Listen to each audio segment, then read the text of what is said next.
Aux alentours de 700 ans après Jésus-Christ, pour se différencier de l'islam, le judaïsme rabbinique a décidé de ne pas continuer à prier comme les musulmans et que la prière se ferait donc désormais de façon assise et plus en se prosternant.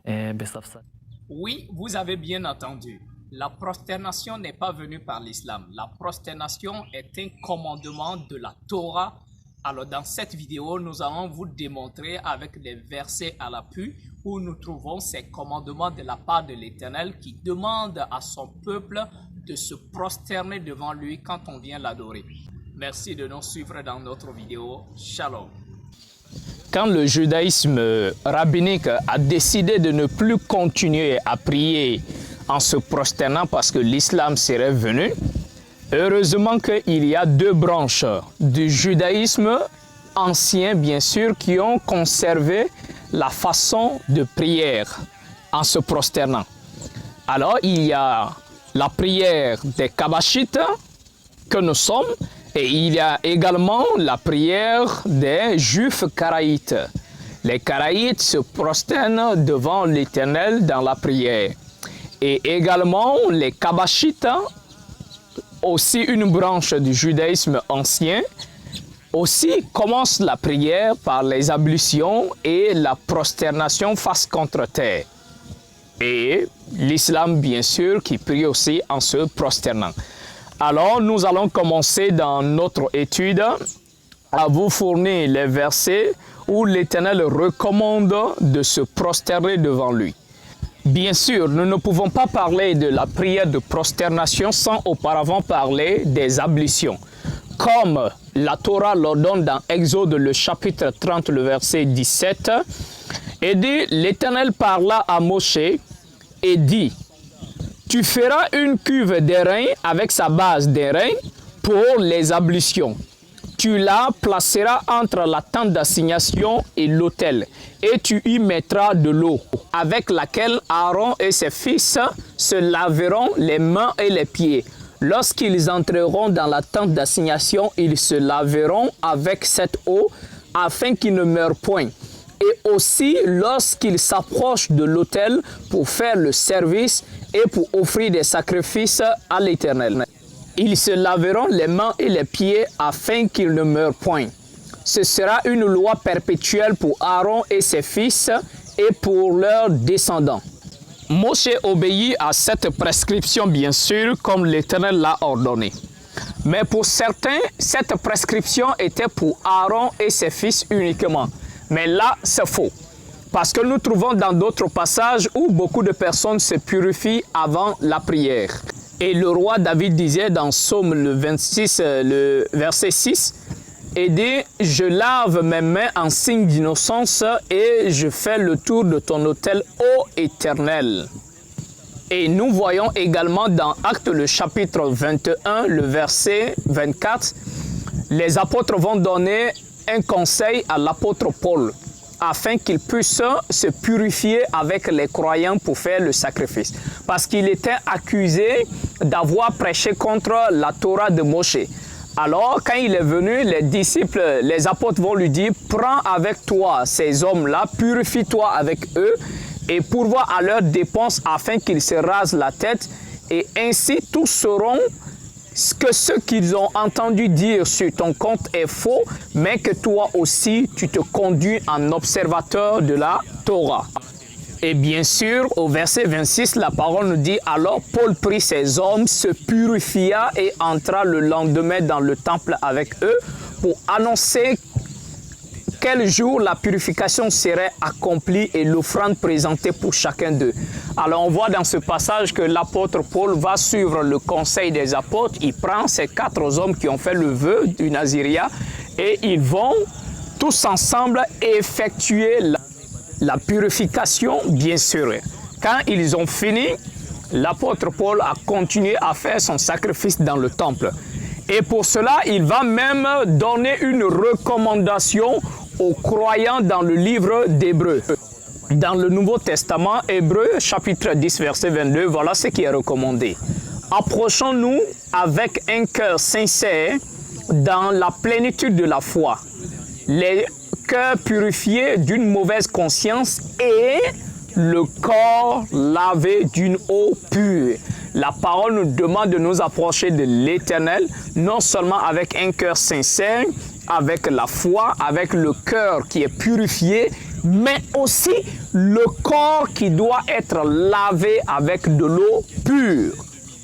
Alors, pour toute personne qui veut effectuer la prière, doit observer les règles de la prière.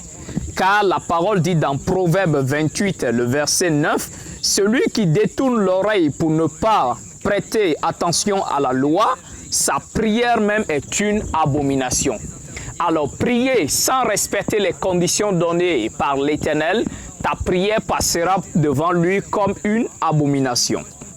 Alors, sans plus tarder, nous allons passer au verset qui nous démontre la prière de prosternation comme un commandement de la part de l'Éternel. Alors, notre premier verset, ça sera Exode, le chapitre 24, le verset 1, qui dit « L'Éternel dit à Moshe, monte vers l'Éternel, toi et Aaron, Nadab et Abihu, et 70 anciens d'Israël. Vous vous prosternerez de loin. Vous vous prosternerez de loin. » Alors ici, l'Éternel convoque Moïse, Aaron, Abihu, ainsi que les sages d'Israël, les 70. Ce sont des vieux.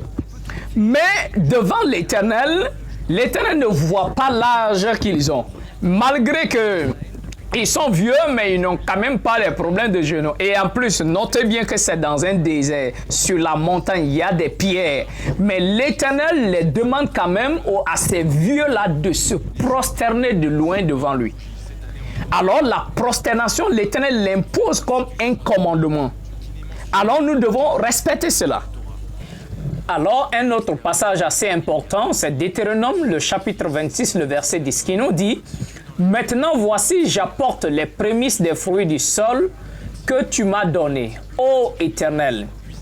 Tu les placeras, tu les déposeras devant l'Éternel ton souverain, et tu te prosterneras devant l'Éternel ton souverain. » Alors, dans notre passage, c'est la présentation des dîmes. Quand on amène les dîmes, les récoltes de la terre devant l'Éternel, et il dit, tu vas d'abord t'arrêter, tu vas parler par rapport à tout ce que l'Éternel a fait, qui était ton père, quel a été ses bienfaits envers toi. Maintenant, après, tu dis, voici les prémices que j'ai apportées. L'Éternel dit, quand tu as fini de présenter tes offrandes, il dit quoi? Tu te prosterneras devant l'Éternel.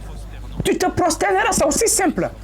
Alors, nous allons progresser avec un autre passage de Apocalypse, le chapitre 7, verset 11, qui nous dit « Et tous les anges se tenaient autour du trône, et les vieillards, et les 4 êtres vivants, et ils se prosternèrent sur leur face devant le trône, et ils adorèrent l'Éternel. » La parole est très claire, même dans les cieux, les anges qui sont forts en puissance, en nature, ils ne restent pas assis pour adorer l'Éternel. La parole dit, ils se prosternent face contre terre afin d'adorer l'Éternel. Alors si même les anges qui sont plus parfaits que nous arrivent à adorer l'Éternel en se prosternant, alors qui sommes-nous? Nous faits de poussière et nous refusons de nous prosterner devant l'Éternel. Et comme il y a un autre qui s'appelle Gédéon, qui dit que il y a des personnes qui cherchent l'Éternel dans le sous-sol. Le fait pour lui de se prosterner face contre terre, alors pour lui, c'est l'Éternel on est en train de chercher dans le sous-sol. Ça n'a vraiment pas de sens. Voilà. Parce que quand il dit ça, il contredit tous les prophètes. Et il oublie que ce n'est pas les musulmans qui ont amené la prosternation. Il oublie que la prosternation, ce n'est pas une chose qui est venue uniquement de l'islam. Mais avant l'islam, la prosternation existait déjà dans la Torah. Et même quand le Mashiach était sur terre, c'était sa façon de prier. Alors voilà un verset. Alors, dans Matthieu, le chapitre 26, le verset 39, la parole dit « Puis, ayant fait quelques pas en avant, il se jeta sur sa face et pria ainsi, « Mon Père, s'il est possible que cette coupe s'éloigne de moi, toutefois, non pas ce que je veux, mais ce que tu veux. » Ici, c'est le Mashiach dans le jardin de Gethsémane.